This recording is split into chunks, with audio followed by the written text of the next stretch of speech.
क्या मीडिया पर नहीं हो रहा लोगों को भरोसा? क्या गोदी मीडिया ने लुटाई पत्रकारों की लुटिया? पत्रकार क्यों बन गए हैं चौथे स्तंभ के बड़े चेहरे? कैसे लौटेगी पत्रकारिता की विश्वसनीयता?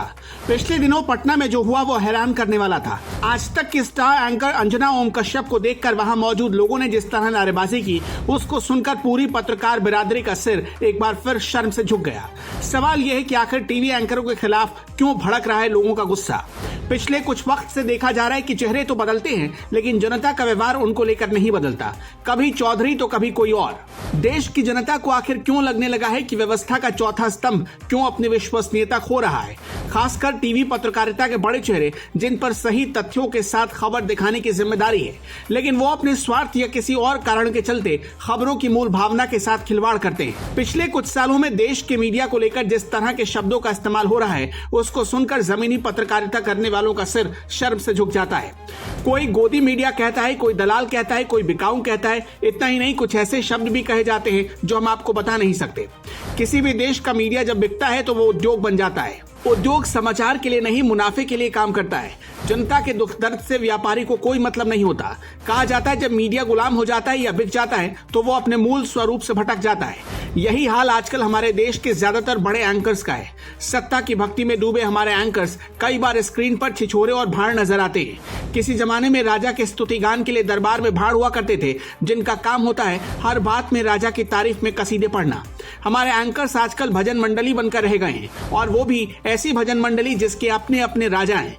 कोई सरकार की शान में भजन गा रहा है और कोई तंत्र की शान में। किसी को धर्म गायन पसंद है तो कोई विकास के भौंडे गीत गला फाड़ फाड़ कर गा रहा है। जनता आखिर ऐसे भौंडे गायन को क्यों सुने? सत्ता प्रायोजित खबरों को लेकर प्राइम टाइम डिबेट पेश करने वाले हमारे होनहार एंकर्स कई बार तथ्यों के साथ खिलवाड़ भी करते हैं। स्क्रीन पर उनको ऐसी खबरें पढ़ते देखकर बच्चे भी सवाल उठाते हैं, लेकिन इन एंकर्स का अंतर्मन मर चुका है। तभी तो आत्मा को गिरवी रखकर किसी भी कीमत पर ये सरकार या सिस्टम की नजर में आना चाहते हैं। उनको लगता है कि सरकार से नजदीकियां बढ़ाकर ही उनकी पत्रकारिता की नैया पार होगी। इस खेल को खेलते वक्त वो भूल जाते हैं कि असली सिकंदर देश की जनता है। सरकार और नेता तो आते जाते रहते हैं, रहती है तो सिर्फ जनता। वही जनता जिसकी मजबूरियों और परेशानियों की जगह हमारे एंकर्स कभी धार्मिक उन्माद को हवा देते हैं तो कभी कौमी खाई को बढ़ाने वाली खबरों को चटकारे लेकर सुनाते हैं।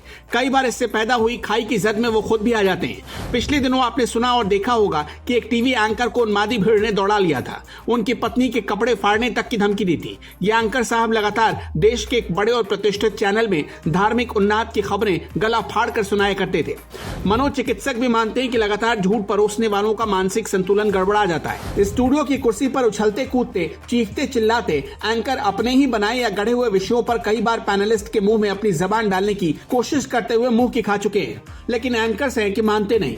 एंकर्स के एजेंडे से गायब है जनता, तभी तो उनको पटना जैसी घटनाओं का सामना करना पड़ता है। गोदी मीडिया और हाफ गोदी मीडिया जैसे शब्द आजकल चारों दिशाओं में गूंजते हैं। ईमान बेच चुके ऐसे ही पत्रकारों के चलते पत्रकारिता रसातल में, उनकी विश्वसनीयता संकट में। कमेंट बॉक्स में कमेंट करके आप भी हमें बता सकते हैं आखिर क्यों कभी समाज के आदर्श रहे एंकर गालियां खा रहे हैं।